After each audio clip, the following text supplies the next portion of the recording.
agradeço muito o convite e também a compreensão do nosso convidado, que é o doutor José Serbino Neto.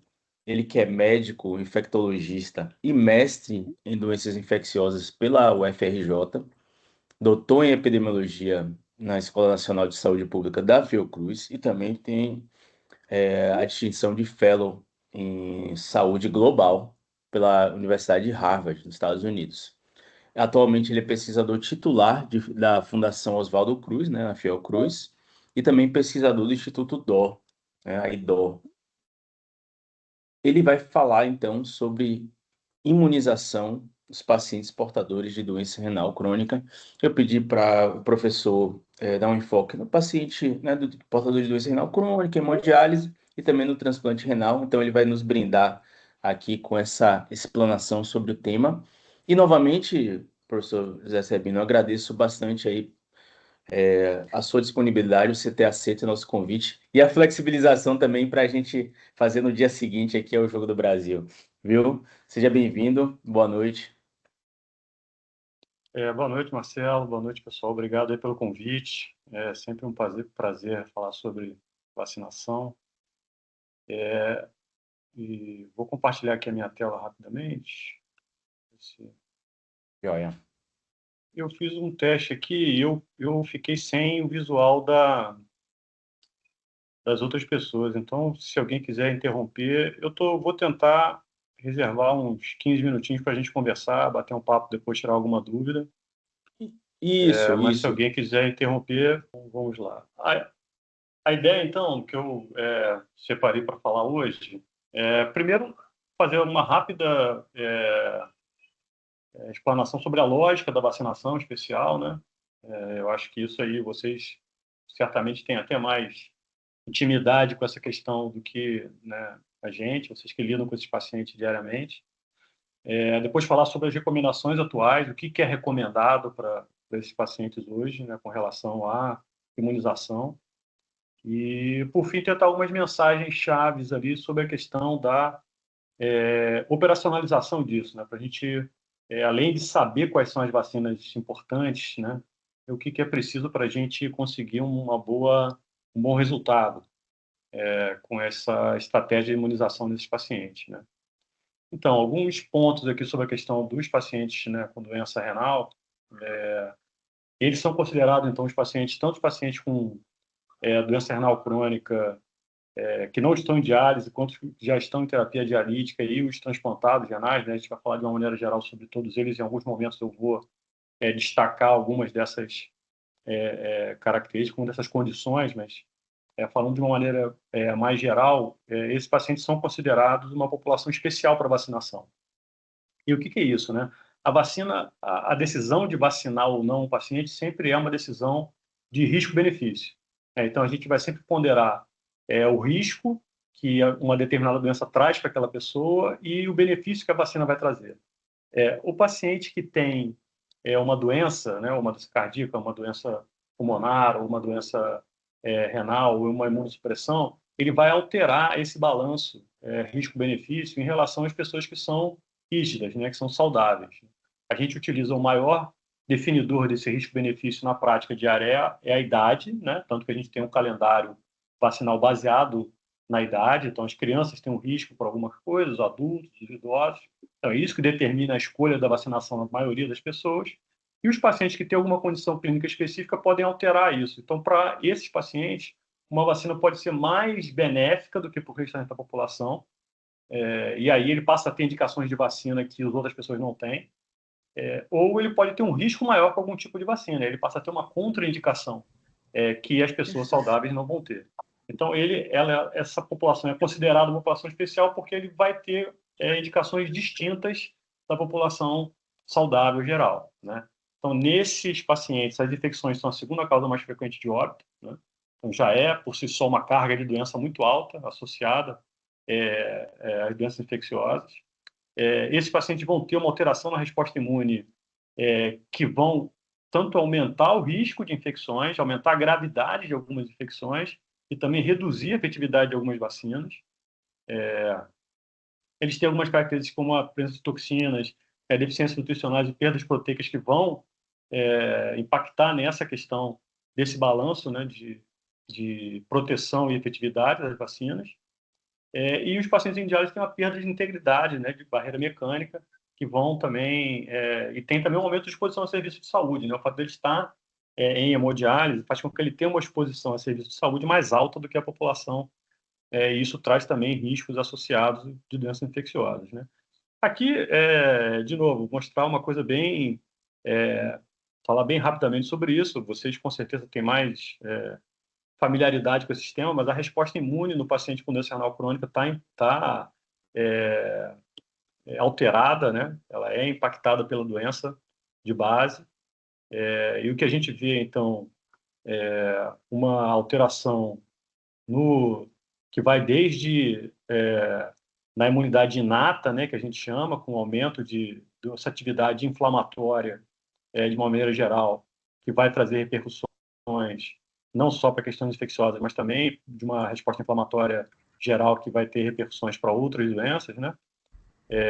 E a gente vai ter também alteração em várias camadas da imunidade adaptativa, né? Tanto na questão da capacidade do aparelho fagocitário, que vai aumentar o risco de doenças bacterianas, quanto na imunidade celular, tanto do ponto de vista da imunidade citotóxica, né, que envolve linfócitos T, quanto na imunidade humoral, né, em linfócitos B. Então, a gente tem uma perda geral, né, da capacidade imunológica, né? Tanto que em alguns trabalhos, alguns autores, né, eles associam, diferente de outros níveis de imunodepressão, outros tipos de imunodepressão, principalmente a imunodepressão associada a neoplasias, a outras doenças infecciosas, né, como HIV, o HPLV, o uso de imunossupressor, essa imunossupressão associada à doença renal, ela se comporta como uma imunossenescência, que é o tipo de perda de capacidade imune que a gente vê no idoso, né? À medida que a pessoa envelhece, o sistema imunológico dela envelhece até mais rápido do que a idade cronológica, e você tem uma série... Tá bom. Não, então, só lembrando que essa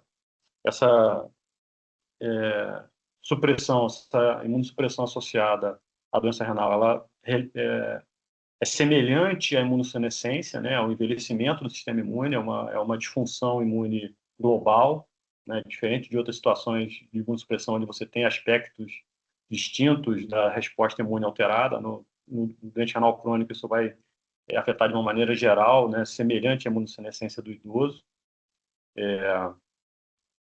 E aí é a questão do tempo, né?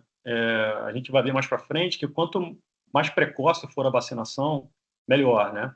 À medida que assim que o paciente recebe um diagnóstico de doença renal, ele deve ser vacinado com todas as vacinas indicadas por esse diagnóstico. Porque à medida que a doença evolui, ele vai aumentar o risco dele de ter essas infecções imunopreveníveis e vai reduzir a resposta vacinal que ele vai ter. Então, um paciente pré-dialítico vai responder melhor, né? Quando ele entra em diálise, ele aumenta os riscos dele de infecção, ele passa a responder pior à vacina. E depois do transplante, o risco dele aumenta muito e a resposta vacinal, além de ser afetada, ele ainda passa a ter contraindicação a algumas vacinas. Então, quanto mais precoce for a vacinação desse paciente, melhor, né? Mais ele vai poder se proteger por mais tempo e vai se proteger, as vacinas vão ser mais efetivas para ele. Então, esse tempo, esse timing é fundamental, né? Então, além dessa questão dos riscos, né, às vezes são necessários também alguns ajustes no esquema vacinal, né? Então, o número de doses pode ser alterado, a gente pode alterar a concentração em algumas vacinas, pode ser necessário um monitoramento sorológico. Então, além da questão de diferentes vacinas, ele também pode ser necessário fazer algum ajuste no esquema vacinal. Então, quais são as recomendações para vacinação, né? Hoje, assim, as fontes para a gente tomar a decisão de quais vacinas vão ser aplicadas a esses pacientes no Brasil, a gente tem basicamente duas grandes linhas a seguir, duas grandes recomendações a seguir. As recomendações do PNI, do Programa Nacional de Imunização, né, que é o dos CRIs, ou que agora é rede, né, de imunobiológicos especiais, são as vacinas que estão disponíveis no serviço público, né? E a gente tem algumas vacinas que estão aprovadas no Brasil, estão aprovadas pela Anvisa, mas que não estão disponíveis no PNI, né? E a gente tem os calendários específicos da Sociedade de Imunização, da Associação Brasileira de Transplante de Órgãos, que são os que vão fazer essas recomendações, né? Então, de uma maneira geral, a gente vai usar como base a idade, né? Como eu falei, é uma das principais definidores de risco-benefício.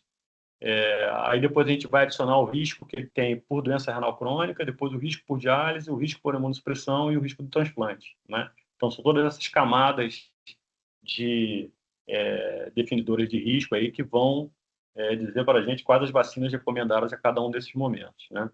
Então, é importante ver essa questão da disponibilidade no local, né? Assim, se o paciente tem acesso à rede privada ou não, né? Se ele onde é o CRI, para onde ele deve ser encaminhado, para que ele receba as vacinas que não estão disponíveis na unidade básica de saúde habitual, né? Algumas vacinas ele vai conseguir encontrar na unidade básica, outras vão ser específicas para a situação dele como renal crônica, a gente só vai encontrar no CRI, e outras ele só vai encontrar na rede privada. E aí, essas outras informações básicas, né, no caso dos transplantados, documentar a data do transplante, né, os imunossupressores em uso, o histórico vacinal de prescrever. Para a gente, que a gente tem aqui no Rio de Janeiro um CRI, que é um Centro de Referência Imunobiológicos Especiais, que funciona na Fiocruz, né, onde eu fico, eu sou responsável pelo CRI da Fiocruz. E a gente também tem um serviço na rede DOR de vacinação privada. E o paciente, quando chega para a gente sem essas informações, às vezes é muito difícil, né, de fazer a programação correta dele da vacinação. Então, ele ter essas informações disponíveis ajuda muito. Se o médico optar por ele, não ser ele a definir, né, ele pode encaminhar para a unidade para que seja feita a programação da vacinação lá, tanto no CRI quanto no serviço privado. Essa programação pode ser feita, mas algumas informações são necessárias, né, para que a gente possa justamente definir o risco, né, em que ponto ele está do tratamento dele, em que ponto ele está na programação dele do transplante, qual o imunossupressor que ele está utilizando. Isso vai definir quais vacinas vão ser recomendadas ou não. Então, essas são informações relevantes às vacinas, né, orientar que ele leve o cartão de vacina dele anterior. Isso é super importante, né? Então, esse é o esquema vacinal que a gente tem de rotina, né? Embaixo aqui o esquema do PNI e aqui o esquema da Sociedade Brasileira de Imunizações, né? São as vacinas que estão disponíveis no setor privado e aqui as que estão disponíveis nos postos de saúde. Esse aqui é um manual do CRI, né? E o que ele recomenda especificamente para além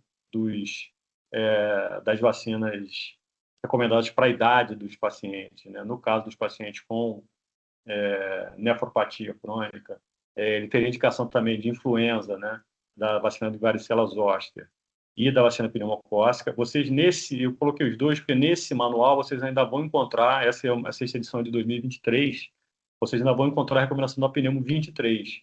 Essa vacina está sendo substituída agora, né, tem aqui essa nota técnica que é de um mês atrás, mais ou menos, que é a pneumo 20, que já estava disponível há mais ou menos um ano e pouco no serviço privado, foi incorporada agora também pelo PNI, então ela passa a ser a recomendação. Então, embora nesse manual, né, aqui na edição mais atual dele, ainda a recomendação da seja pneumo 23, a pneumo 20 é uma vacina superior, muito superior à pneumo 23, então ela hoje já é a vacina recomendada e ela já está disponível nos CRIs, né, para esses pacientes também. Então, ela substitui as outras vacinas. Então, essas seriam as vacinas hoje recomendadas pelo PNI. Né?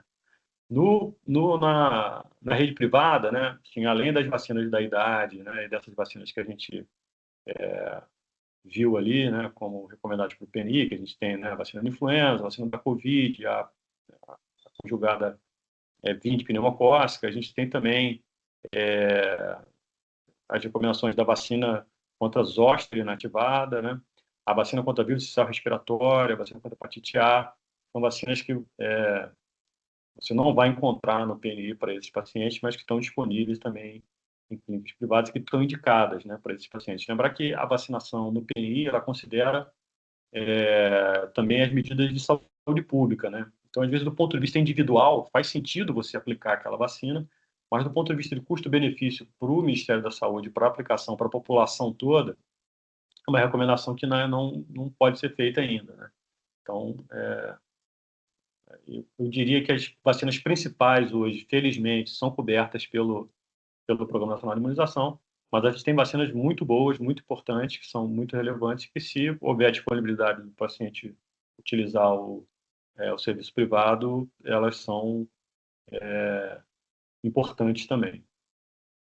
Aqui, isso era só para mostrar aqui, né, a recomendação americana, né, não é uma recomendação exclusiva do Brasil, e elas se sobrepõem, a gente não tem hoje nenhuma diferença em relação às recomendações, tanto europeias quanto americanas, né, então, o Brasil nesse ponto está bem, né, nosso programa de imunização é super desenvolvido.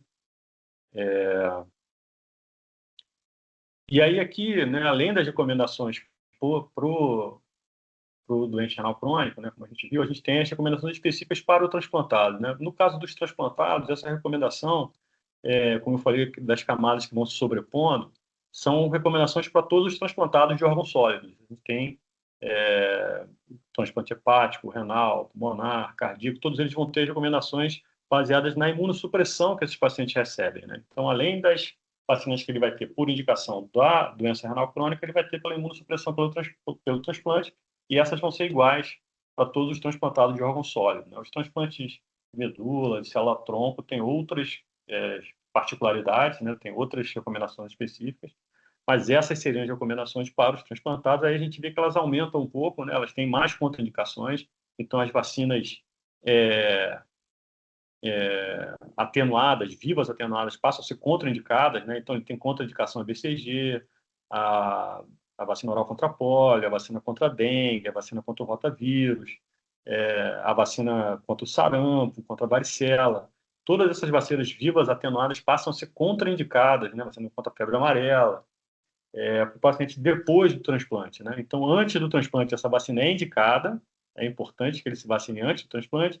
Depois do transplante, ela passa a ser contraindicada, né? Isso para, né, todas essas vacinas vivas atenuadas, né? Antes ela é indicada, depois ela passa a ser contraindicada. É importante também, a gente vai falar sobre a questão do vacinante, do contactante domiciliar, né? Então, principalmente para essas doenças vacinas que não vão funcionar tão bem nesses pacientes ou que são contraindicadas para ele, você vacinar o entorno desse paciente diminui muito o risco. Então, vacinar os contactantes domiciliares, vacinar os profissionais de saúde, né? É importante que todos os profissionais estejam vacinados também para proteger os pacientes, né? Então, se todos os profissionais de saúde estão vacinados contra influenza, contra varicela, contra sarampo, contra a Covid, a gente reduz o risco também de transmissão desses vírus para os pacientes que estão em contato com esses profissionais. Aqui, então, ali a gente vê as recomendações dos transplantados do PNI e aqui as recomendações também específicas da Sociedade de Imunizações. A gente vê que nessa tela aqui a gente já tem a inclusão aqui da meningocócica B, né, algumas doenças que não estão disponíveis lá, como a zoster inativada, a Shingrix, que também é uma excelente vacina que ainda não está disponível no PNI. Mas, de uma maneira geral, a vacina contra o vírus sistema respiratório, a gente sempre vai ter algumas vacinas a mais, né, disponíveis nos serviços privados. Falando um pouquinho, então, agora sobre cada uma dessas vacinas, né? A ideia não é esgotar o tempo, não dá para a gente dar falar, dá para fazer uma aula inteira só sobre vacina de Covid, só sobre vacina de zoster, só sobre a vacina de vírus sistema respiratório. Então, a ideia não é essa. Vamos falar aqui rapidamente, né, algumas informações chave sobre essas vacinas, né? A vacina, né, da Covid, né, em pacientes com doença renal crônica e transplantados, então, algumas informações importantes, né? Os ensaios clínicos, né, mostraram que ela tem uma resposta, então, apesar de a resposta ser inferior, né? E por incrível que pareça, a vacina de Covid é uma das que a gente tem mais dados, né? Apesar de ser uma das mais recentes, né? Ela foi muito estudada em transplantados e imunossuprimidos, e a gente tem uma evidência farta assim, sobre a segurança da vacina nesses pacientes. Então, assim, embora eles respondam, ter uma resposta inferior, eles ainda respondem, uma resposta que justifica, né, a efetividade da vacina. Então, você pode eventualmente precisar de doses adicionais. A gente vai ver que o esquema dos transplantados imunossuprimidos, eles recebem uma dose a mais do que a outra população. Mas o que a gente vê aqui, né, que, por exemplo, para pacientes, né, em diálise, né, ou com doença renal crônica nos estádios 4 e 5, a gente tem ainda uma taxa de soroconversão bem alta, a gente tem a formação de anticorpos humorais também bastante boa, né? E a gente vê já uma redução na imunidade celular nesses pacientes, né? Em relação aos controles. Então, você já tem uma diferença aqui na imunidade celular mesmo, na doença renal crônica, né? Então, e nos transplantados, nos recipientes de transplante, a gente vê um comprometimento muito maior, né?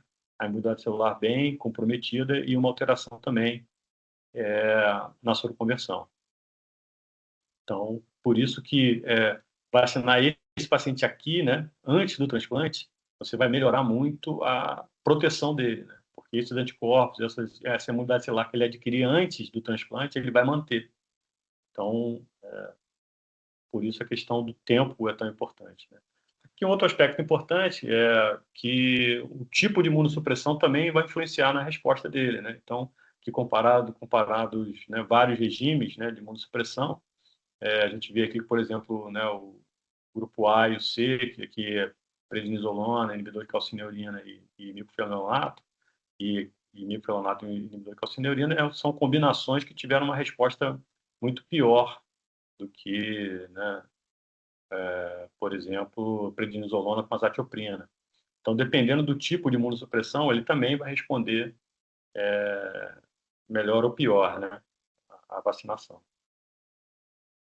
E qual é a recomendação hoje, né, para a vacinação da Covid? Não é que a gente tem a vacina sendo atualizada, né? Então, hoje, a vacina é o componente JN1, né? É um antígeno que é a variante atual que a gente tem na vacina. Então, quem se vacinou no ano passado se vacinou com uma vacina diferente do que a gente está aplicando agora. E ela está hoje, né, dentro dessas indicações que a gente está falando, para os grupos especiais, aqui vão entrar os pacientes, né, pessoas com comorbidades, entre elas pessoas com doença renal crônica, é recomendado uma dose anual, né? Então, esse paciente deve se vacinar uma vez por ano. Todo paciente com doença crônica, paciente hemodiálise, deve se vacinar anualmente contra a Covid. Já os pacientes imunocomprometidos, os pacientes transplantados, no caso, em uso de imunossupressor, eles devem receber 2 doses anuais, né, com intervalo de 6 meses. Então, para esses pacientes, você vai aplicar uma dose a cada 6 meses e para esses aqui, uma dose a cada ano. Lembrando que, então, além da mudança da vacina, hoje, para pessoa jovem, saudável, a gente não recomenda, nesse momento, revacinações para Covid, né? Quem já está vacinado, já tem o esquema completo, e é abaixo de 60 anos, sem nenhuma comorbidade, essa pessoa não precisa se vacinar mais anualmente. Mas esses pacientes específicos ainda se beneficiam de uma vacinação anual. No caso da influenza também, né? Então, assim, para além da idade, que é o principal marcador que a gente tem nas campanhas de vacinação, todos os pacientes com doença renal crônica, em diálise, candidatos a transplante, devem se vacinar anualmente, né? E aí também uma questão importante, né? Que para os pacientes idosos, né, acima de 60 anos, que é uma grande parte dos pacientes renais crônicos, né, vão estar nessa faixa etária, a gente tem a disponibilidade da vacina de alta dose, é uma vacina que o nome comercial é Efluelda, é uma vacina que tem 4 vezes a concentração de antígeno, 4 vezes mais antígeno do que a vacina regular, e ela dá uma proteção 25% maior dos idosos. Então, quando tiver disponibilidade, o paciente que puder, né, acima de 60 anos, é realmente melhor ele fazer a vacinação com a Efluelda do que fazer com a vacina que está disponível no posto, para a tradicional. Para o paciente abaixo de 60 anos, com doença renal crônica, que vai se vacinar contra a influenza, para ele é igual, não tem vantagem nenhuma em fazer a vacina na clínica privada, né? Às vezes a gente vê as clínicas privadas divulgando que tem a vacina de influenza quadrivalente, né? A do posto é a trivalente, mas a gente não tem hoje nenhuma vantagem com a quadrivalente, né? A segunda cepa de influenza B não circula há quase 10 anos. Então, assim, hoje não há nenhuma vantagem. A Organização Mundial da Saúde já recomenda que a vacina seja trivalente. Então, é importante a gente separar, né? Para quem tem menos de 60 anos, a vacina do posto funciona tão bem quanto a da clínica privada. Não tem justificativa para fazer da privada. Para quem tem mais de 60 anos e puder fazer no privado, aí vale a pena, porque é de alta dose, não está disponível no PNI, e ela tem um ganho de efetividade relevante, né? Então, no pós-transplante, você vai considerar, a gente vai vacinar em geral, iniciar a vacinação 6 meses após o transplante, Mas, no caso da Covid e da influenza, você deve considerar a vacinação antes desses 6 meses, no caso, por conta da sazonalidade, né? Então, se o paciente fez o transplante e já transcorreu um mês e a gente está entrando no período de circulação de influenza, você deve considerar vaciná-lo ali porque o risco da vacina é muito baixo, né? É uma vacina inativada, super segura. Então, tanto a Covid quanto a influenza tem muito pouco risco para esse paciente. Elas vão funcionar, vão ter uma efetividade mais baixa, porque ele está recém-transplantado, né? Vai estar com um nível de imunossupressão mais alto, mas ainda assim é melhor do que ele não ser vacinado. Então, nessas situações, para essas vacinas sazonais, a gente até considera uma vacinação precoce pós-transplante, né? Porque se depois de passar 6 meses já passou a temporada de gripe, de Covid, e pode não ser, né? Pode perder a chance de ter sido protegido naquele momento, né?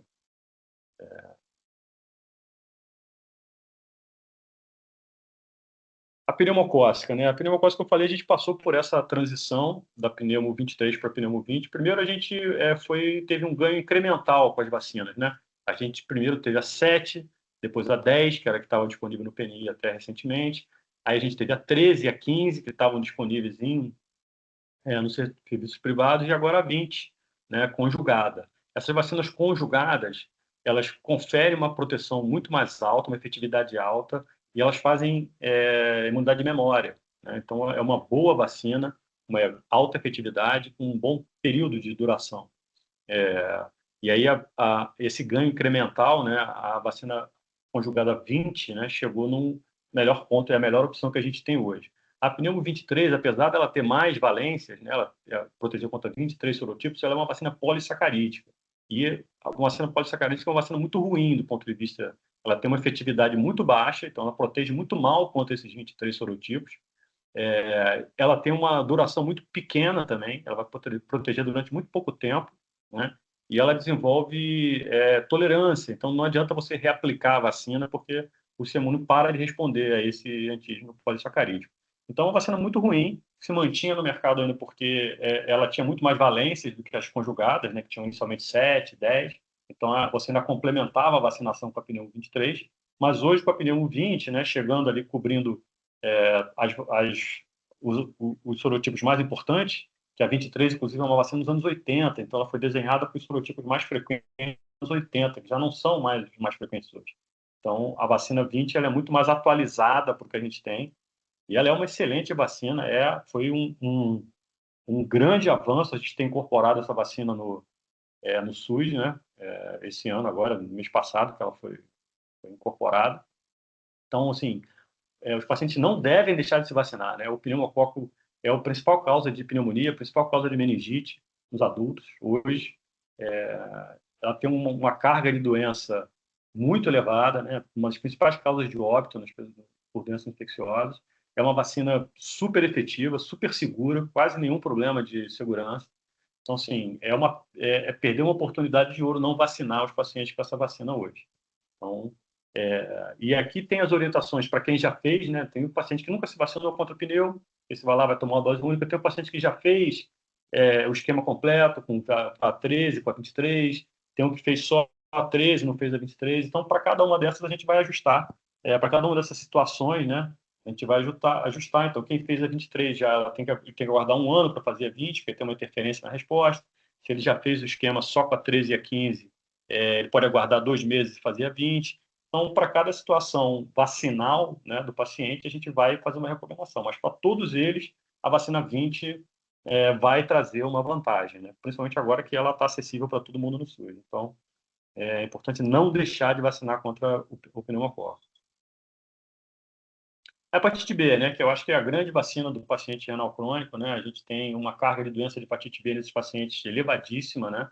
Vocês sabem melhor do que eu dos riscos que esse paciente corre nas entidades com a transmissão de hepatite B. Então, assim, ele tem é o maior risco que a gente tem hoje de hepatite B, em qualquer situação clínica, é o paciente em hemodiálise. Então, para esses pacientes, a gente faz um esquema especial, porque ele também responde pior à vacina, né? Então, tem esse agravante. Por isso, a questão da vacinação. O paciente que você vacina antes de entrar em diálise, quando tem um diagnóstico de doença renal, e se vacina antes de chegar né, em diálise, esse cara vai ter um benefício maior do que aquele que só vai se vacinar depois, durante a terapia dialítica. Então, para esses pacientes, é um esquema habitual, né, com 4 doses, com o dobro do volume. Então, aquilo que eu falei do ajuste também dos esquemas, para fazer 4 doses, 4 aplicações com o dobro da dose. E para esse paciente é indicado o controle sorológico, né? Que deve ser feito idealmente com 2 meses depois da última dose do esquema, né? Isso tende a cair com o tempo, então você fazer uma dosagem muito tardia também, você tende a não pegar o melhor ponto, não saber se o paciente teve soroproteção ou não com a vacina. Então, esse controle sorológico é super importante para esses pacientes 2 meses depois.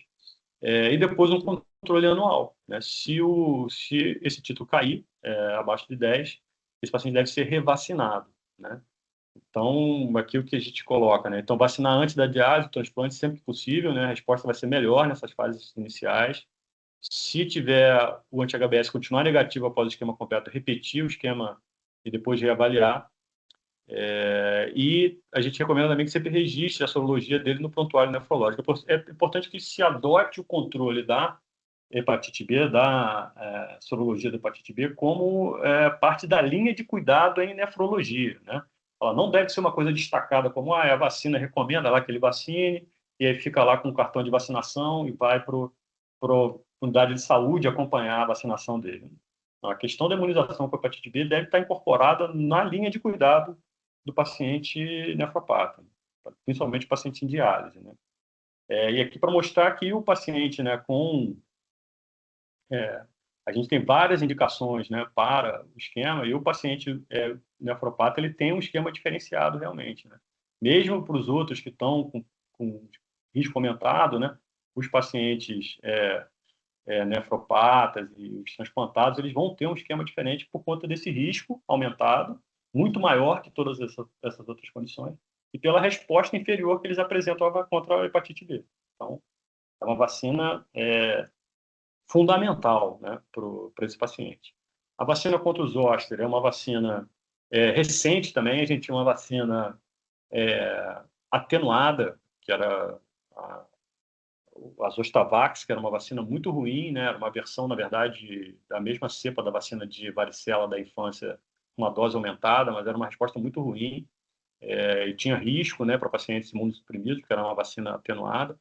E a gente, há alguns anos atrás, acho que no Brasil tem coisa de 3 ou 4 anos, a gente teve a introdução da Shingrix, que é a vacina recombinante inativada. É uma vacina muito melhor do que a vacina anterior.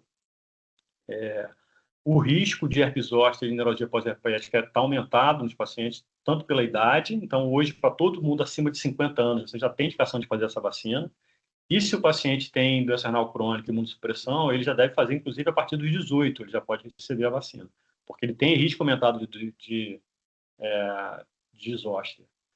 E o que a gente tem visto com essa vacina é que depois do início da utilização dela, em estudos de fase 4, né, pós-liberação, a gente tem já evidência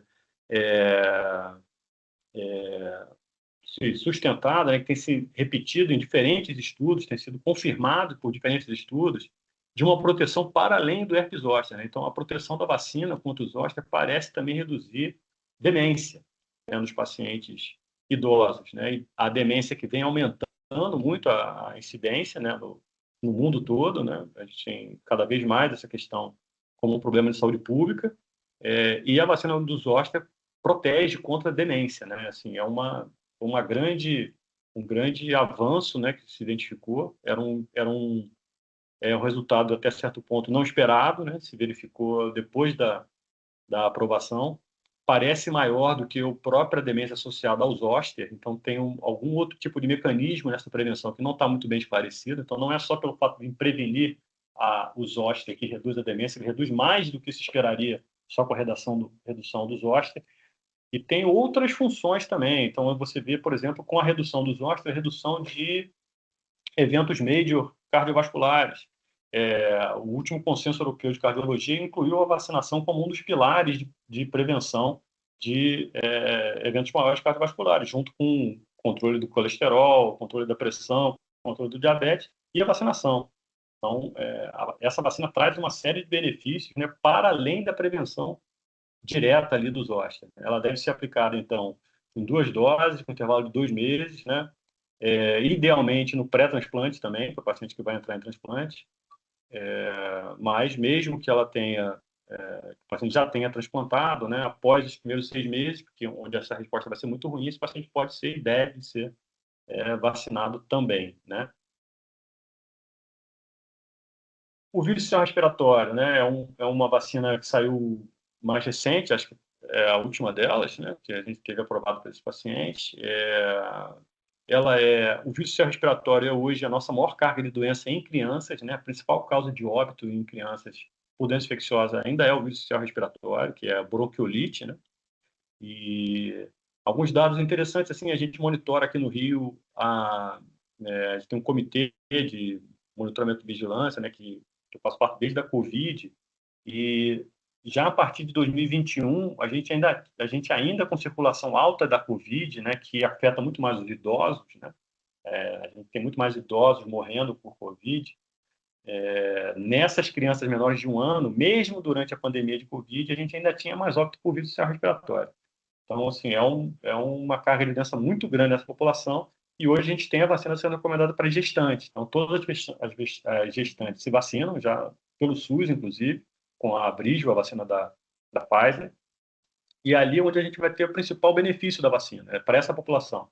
Mas ela também está indicada para pessoas com comorbidade, né?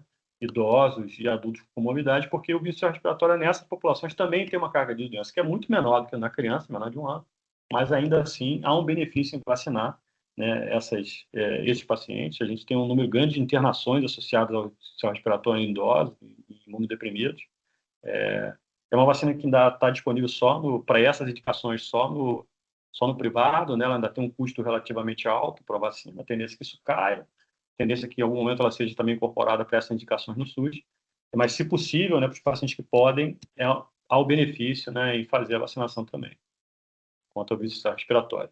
Aqui outras vacinas que são mais circunstanciais, não são as prioridades que a gente vai ter, né, mas que para o paciente, aquela primeira avaliação que a gente faz, quais vacinas o paciente tomou, para os pacientes que não tenham essas vacinas feitas durante a infância, né, ou durante a fase adulta, por algum outro motivo, ainda é interessante que ele se vacine. Então, a vacina contra o HPV, a vacina contra hemófilos, as meningocócicas, a vacina contra a hepatite A, todas elas têm benefícios também, né, para esses pacientes. Então, não são vacinas que são prioritárias para eles não vão ter um risco tão aumentado assim, em relação ao restante da população. Mas se eles não estiverem vacinados, né, porque a gente espera que hoje todas as pessoas estejam vacinadas contra essas doenças, se eles não estiverem vacinados, é o ideal que eles se vacinem também, porque eles têm risco mais alto, né, embora não seja maior do que, não é uma diferença em relação às indicações, mas para essa população específica a gente não pode falhar, né, nessa indicação. Uma regra geral para a questão das vacinas vivas, né, então elas são contraindicadas nos pacientes pós-transplante, né, imunossupressão ou paciente imunossuprimido, né, e aí a gente inclui nessas vacinas a BCG, rotavírus, febre amarela, a tríplice viral, a vacina contra a varicela, a vacina contra a dengue, qualquer outra vacina atenuada que venha a surgir, ela é contraindicada, é uma vacina viva, né, então para pacientes principalmente com grau de imunossupressão muito alto, em uso de biológicos, outros medicamentos, de imunossupressores habitualmente utilizados, esses pacientes não podem receber essa vacina pelo risco de uma doença vacinal, pelo vírus vacinal. O importante para esses pacientes, aqui, né, chamando a atenção para outras mais novas, que a gente ainda não tem disponível nesse momento, né, para esses pacientes, a vacina contra a dengue, né, a vacina contra o chikungunya, que foi aprovada, mas ainda não está sendo utilizada, também são vacinas vivas atenuadas, então cuidado com essa utilização, né, entender que essas vacinas não são indicadas para imunodeprimidos. E aqui um gráfico para a gente ter uma ideia de quando esses pacientes devem fazer, né? A gente está vendo aqui, então, o período de imunossupressão, que vai variar conforme a doença, conforme a indicação, se ele está tratando uma neoplasia, se ele fez um transplante, mas esse período de imunossupressão aqui vai variar, né? Aqui, antes da imunossupressão, então, a gente tem o período de competência imune e essa janela de oportunidade ideal aqui, né, para as vacinas inativadas. Essa janela ideal é de 2 semanas, então o ideal é que ele seja vacinado com todas as vacinas inativadas até 2 semanas antes da imunossupressão, para que ele responda melhor à vacina. E para as vacinas vivas atenuadas, é o ideal que ele se vacine 4 semanas antes, com a febre amarela, por exemplo. 2 semanas, o risco já é muito alto, né? Dele receber imunossupressão com o vírus vacinal ainda circulando. Então, ele precisa receber essas vacinas atenuadas 4 semanas antes do período de imunossupressão. Depois da imunossupressão, ele pode continuar recebendo as vacinas inativadas, que ele não tenha recebido antes, que ele tenha indicação, então ele pode se vacinar, mas elas vão, nesse período aqui, elas vão responder pior, né? A gente vai ter uma resposta pior, porque ele vai estar imunodeprimido, então a vacina vai ter uma efetividade mais baixa para ele, e ele vai ter contraindicação a essas vacinas vivas atenuadas, né? Isso só vai normalizar, então, depois desse efeito pós-terapêutico aqui, que quando ele voltar a ter competência imune, né? Dependendo da dedicação da imunossupressão, ele pode voltar a ter, pode recuperar a imunidade depois ou não, né? Isso aí, esse período aqui, esse nível de imunossupressão e esse período que vai demorar para ele voltar a ter essa competência é uma informação que muitas vezes o médico assistente que tem, né? O médico que está atendendo no CRI ou a pessoa que está na clínica de vacinação não vai, muitas vezes, conseguir determinar isso, né? Isso é uma coisa que varia conforme, aqui fazer um exemplo, né? Do período, então, o corticoide, né, o intervalo para vacinação depois de dose imunossupressora com corticoide é de 1 mês, né, metotrexato de 1 a 3 meses, aqui, né, algum maior, por exemplo, biológicos depletores de linfócito B, né, 6 meses depois só que ele vai poder receber as vacinas, né, aqui anticitocina e inibidores de estimulação de linfócito T, 3 meses, né, ou mínimo de 5 meses vivos, o que for menor. E para essas situações aqui, a gente recebe muito esses questionamentos, muito essas indicações, a gente tem biológicos novos saindo, anticorpos monoclonais saindo todo mês, saindo um monte de medicamentos novos para com essa indicação. A maioria deles, quando é aprovado para uso, não foi testada, né, em vacinação, porque não é esse o objetivo da utilização do medicamento, então a gente não tem dados sobre esse período exato. A gente utiliza, em geral, esse limite de 5 meias-vidas da droga para saber, né, depois da utilização, quando seria apropriado vacinar. E aí é sempre uma decisão caso a caso, né? A gente, de uma maneira geral, trata o paciente considera ele como imunossuprimido, quando a gente não tem uma informação mais clara sobre o nível de imunossupressão que aquele medicamento específico vai trazer. E aí, dependendo do risco-benefício da vacina, a gente estabelece lá o prazo para que ele seja vacinado. Por isso, o ideal, o melhor dos mundos, ele já está vacinado antes de passar pela imunossupressão. Isso faz toda a diferença para esse tipo de acompanhamento. Vou estar encerrando aqui, passar para essas últimas informações. Então, aqui algumas né, um checklistzinho aqui que a gente tem. Então, para o paciente, né, ainda não em diálise, né, o checklist, atualizar o calendário por idade, todas essas vacinas que a gente mencionou, né, evitar adiar essa vacinação para as fases avançadas, quanto antes ele vacinar melhor, antecipar a hepatite B e pneumocócicas antes da diálise do transplante, né, e revisar as sorologias dele para hepatite B e outras doenças que ele possa ser ainda suscetível que a gente possa vacinar, né. Para o paciente em diálise, né, as prioridades, então, vão ser influenza e Covid anual, né, que a gente, né, as vacinas sazonais, a hepatite B e anti-HBS, como eu falei, prioritária, né, a pneumocócica, principalmente agora que a gente tem a pneumocócica 20 disponível, e a vacina contra a zoster e essencial respiratória, né, de acordo com a idade, de acordo com o risco, essas seriam as vacinas prioritárias para esses pacientes em diálise, né. A questão operacional, né, que a gente vê na literatura como exemplos de sucesso, né? Então, a questão de vacinar no turno da diálise, né? Quando você consegue oferecer a vacina durante a diálise, você melhora muito a adesão, né? Registrar o lote e a data no documentação do paciente, né? Não só na carteira dele, fazer a busca ativa dos faltosos, o cara que não e ter uma cobertura da clínica, né? A clínica saber qual a cobertura vacinal dos pacientes dela. Isso ajuda muito também a melhorar esse cuidado, né? E aí lembrar que durante o cuidado, né, o acesso vascular vai aumentar a exposição, a alta frequência ao serviço também aumenta o risco do paciente, né, e a gente tem sempre risco de surto na unidade.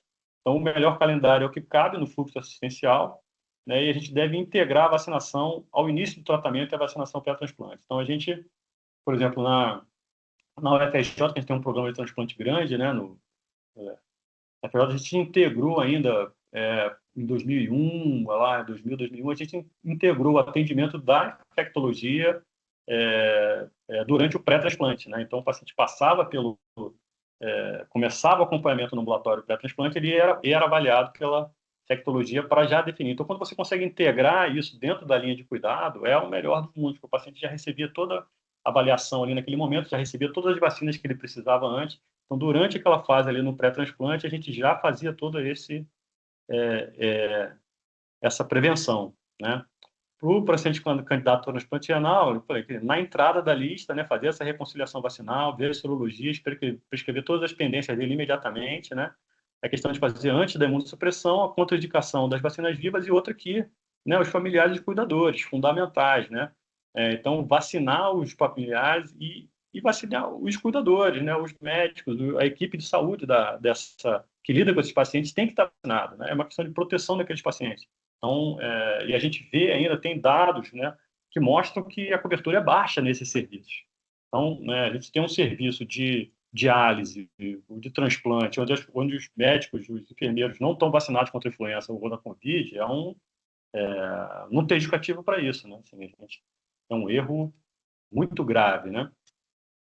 Então, para o transplantado renal, né, em geral, né, 0 a 1 mês depois, a gente não faz nada, né? Só quando tem um risco muito alto de influenza Covid, né? Ainda com 1 a 6 meses também, esse risco é individualizado, e a partir dos 6 meses que a gente retoma a vacinação. Então, o paciente transplantou e não está vacinado por alguma coisa, a gente, em geral, vai ter que aguardar 6 meses para iniciar essa vacinação. Então, ele vai ter um período ali quando ele vai ficar sob risco, quando ele está muito imunossuprimido, está muito suscetível a infecções, infecções mais graves, e onde a vacina não vai conseguir protegê-lo, né? Então, por isso que é tão importante começar antes, né? Evitar as vacinas vivas, né, e proteger os contactantes nesse período, né? Agendar a vacinação junto às consultas de segmento, né?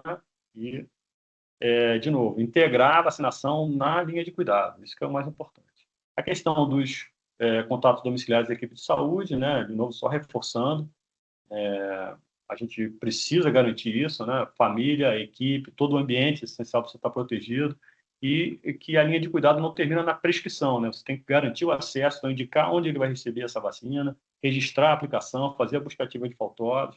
Então, essa proatividade nessa vacinação faz toda a diferença.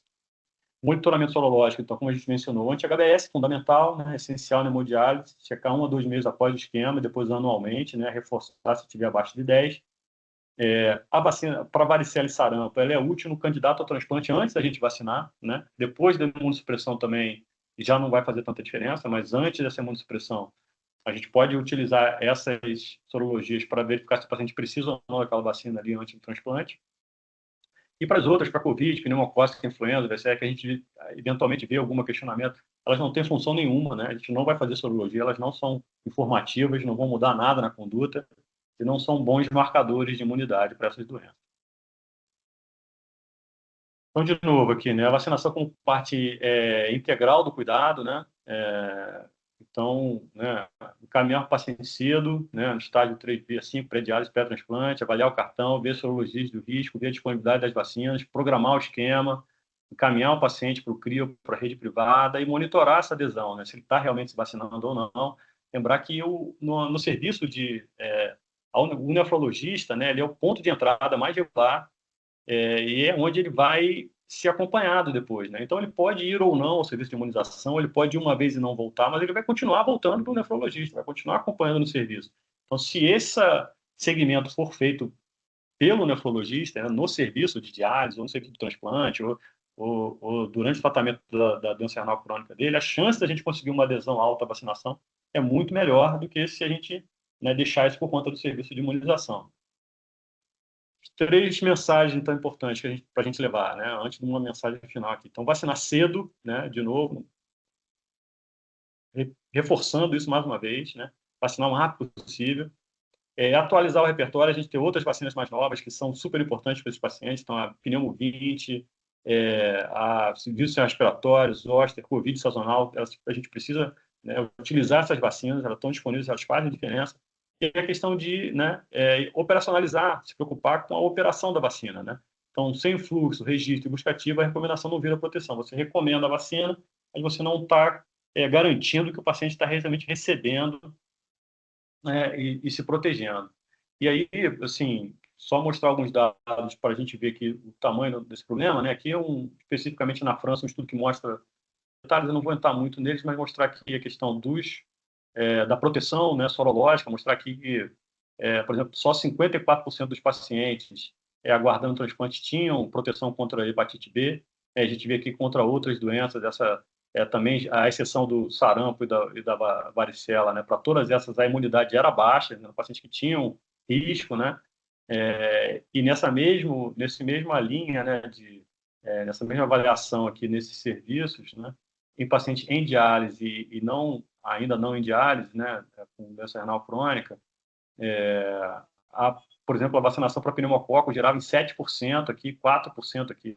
A vacinação para hepatite B em 57% entre pacientes em diálise e 46% em pacientes não diálise. Esse é o paciente que está toda semana no serviço, né? Ele está com 57% só de cobertura vacinal para hepatite B, é muito ruim, né? Assim, não tem porquê, né? Uma vacina barata, né? Um acesso universal, super segura, é mais seguro do que um paracetamol, assim, o índice de evento adverso dela. E vai fazer uma diferença enorme para a carga de doença nesse paciente. Então, e essa essa aqui eu atualizei essa revisão aqui essa semana, e a gente tem aqui, por exemplo, estudos do Brasil, né? Tem um mais recente aqui, mostra a mesma coisa, a cobertura vacinal para hepatite B em pacientes em diálise, 59%, né? Pneumococo, 55%, influenza, 85%, um pouco maior para a Covid, porque a gente acabou de sair da pandemia, né? Mas você tem menos de 60% de cobertura em pacientes em diálise, né?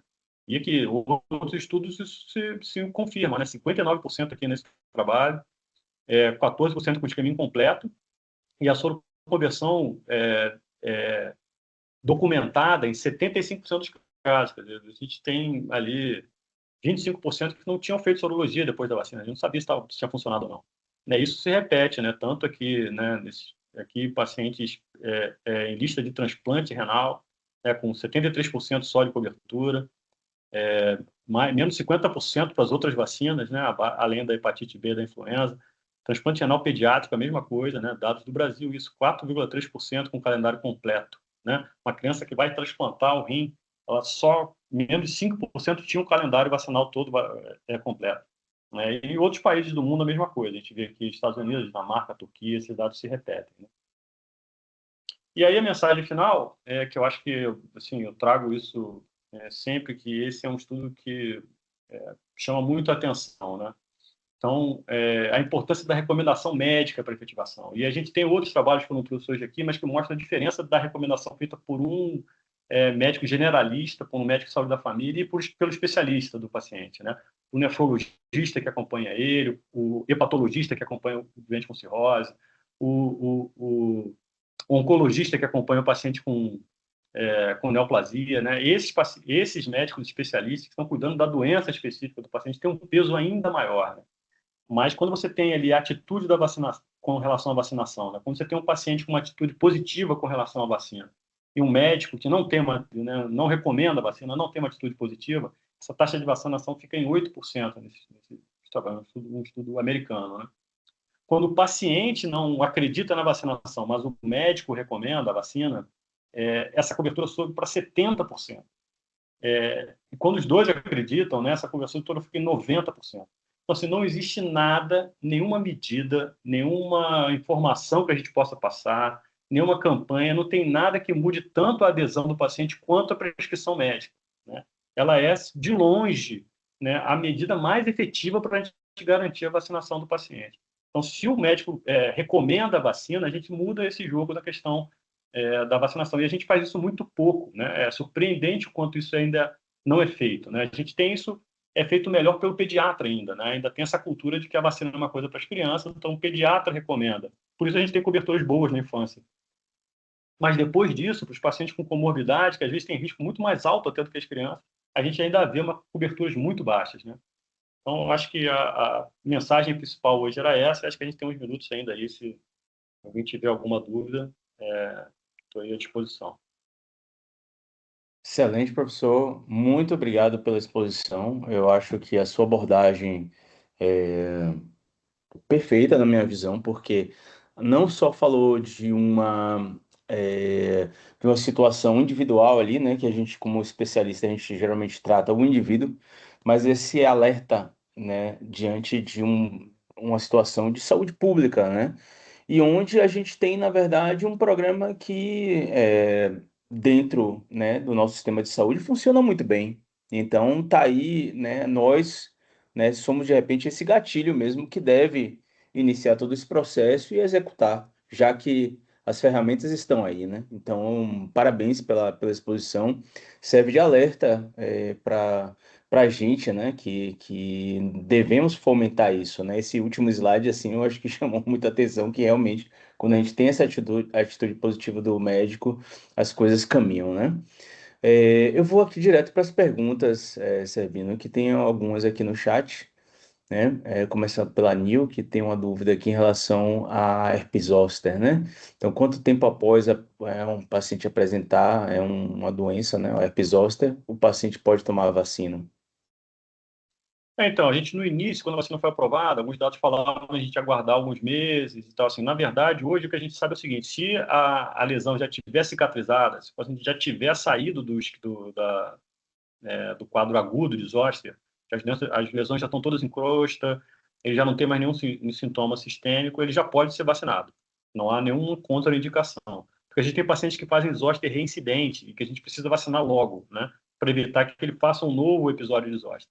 Idealmente, se a gente pensar do ponto de vista imunológico, você aguardar uns 3 meses depois do episódio seria o ideal. Você vai conseguir uma resposta da vacina um pouco melhor, né? Então, o paciente que fez um episódio só, né, primeiro episódio dele, não tem o risco a gente está preocupado que ele faça imediatamente um novo episódio de zoster, a gente idealmente aguarda pelo menos uns 3 meses e aí inicia o esquema. Mas um paciente que já está fazendo a segunda, já fez mais de fez uma manifestação grave, um zoster grave, com um acolhimento de lesão, por exemplo, ocular, alguma coisa do tipo, a gente pode vacinar assim que o quadro estiver cicatrizado, estiver resolvido. Joia. Vanessa coloca duas situações aqui, que eu queria ouvir a sua opinião e também faz uma pergunta em relação à Covid. Ó, ela tem duas situações de hepatite B. Ela fala de um paciente DRC em diálise, já vacinado com esquema adequado e reforço por 4 doses, mantendo anti-HBs menor que 10. Considero que não soroconverteu e não faço mais nenhum esquema. Então, se ele fez o esquema completo e não soroconverteu, nessa situação a gente recomenda que ele repita o esquema inteiro, faça um segundo esquema, né? Ele não faz só uma dose, né? Uma dose, assim, se ele teve um anticorpo um dia, o anticorpo caiu, a gente faz só um reforço para fazer o booster para o anticorpo subir. Agora, se ele vacinou e não fez o anticorpo, a gente dosou o anticorpo no período adequado, né? Porque se a gente só for fazer esse anticorpo 2 anos depois, é melhor a gente fazer só um booster e ver se ele vai responder, porque o anticorpo cai mesmo com o tempo. Mas se você lá vacinou 2 meses depois, testou e ele continua soro negativo, a gente refaz o esquema inteiro, com as 4 doses, né? E aí, se ele não soro converter com essas 4 doses de novo, a gente não tem evidência nenhuma que ele vá É, ter benefício com novas doses, entendeu? não E faz aí, mais. infelizmente, o que a gente faz numa situação fora da diálise é que esse paciente passa a utilizar só prevenção, imunização passiva, né? Então, quando ele é exposto, você faz a imunoglobulina contra a hepatite B, Uhum. você vai protegê-lo também. Para a diálise é um pouco mais difícil, porque ele vai ter uma exposição É, quase que, né, reiterada ali. Mas, enfim, a gente não tem nenhuma evidência de benefício em seguir vacinando ele depois de 2 esquemas completos. isso. Acho que você acabou respondendo essa segunda situação dela, que ela colocou um paciente em diálise que vacinou, teve anti-HBs alta e caiu. Aí repete uma dose de reforço. Isso, repete uma dose só e dosa de novo o anticorpo, né? Isso. Se com uma dose só ele não recuperar, não voltar a subir acima de 10, aí refaz o esquema todo, né? E se ele já teve uma resposta em algum momento, o que a gente vê é que ele vai responder de novo. Certo. E ela comenta aqui que ela viu no manual da Sociedade de Imunologia que chegam a citar vacinação de Covid a cada 6 meses em alguns pacientes. E se o dialítico ele entra nesse tipo de situação. Não, então, hoje a gente recomenda a vacinação a cada 6 meses para duas situações. Para o imunossuprimido, então o paciente, por exemplo, em transplante, o transplantado, ou o paciente que por algum motivo esteja utilizando imunossupressor, ele vai ter indicação de fazer 2 vezes ao ano, a cada 6 meses. E os maiores de 60 anos também, que é uma população grande, né, do renal crônico, É também isso. vai cair nessa faixa etária. Então, se ele tem mais de 60 anos, ele também tem indicação de fazer 2 reforços anuais. Se ele tem menos de 60 anos e está em diálise, mas não está transplantado, não é um imunossupressor, aí a recomendação é uma vez ao ano só, uma revacinação anual. Então, idosos e imunossuprimidos 2 vezes. Se ele não cair em nenhuma dessas duas e for só renal crônico, aí ele, mesmo em diálise, é uma vez ao ano. Tá joia, eu queria muito agradecer, professor, a sua presença. Eu acho que foi uma aula excelente. Fica aqui alguns alertas, principalmente, né, para a gente, né, como comunidade aqui de nefrologia, né, e agradecer também a vocês, né, pela presença aqui, né, da plateia sempre aqui, todo mês aqui com a gente, né, pelas interações também, bem interessante. E é isso. Fica aí o convite para todos para a gente voltar aqui no mês que vem com a nova sessão. E desejo a todos aí uma excelente noite, aí um bom resto de semana aí a todos. Tá joia? Forte abraço. Muito obrigado, professor. Boa noite, pessoal. Obrigado. Tchau, tchau. Tchau, tchau.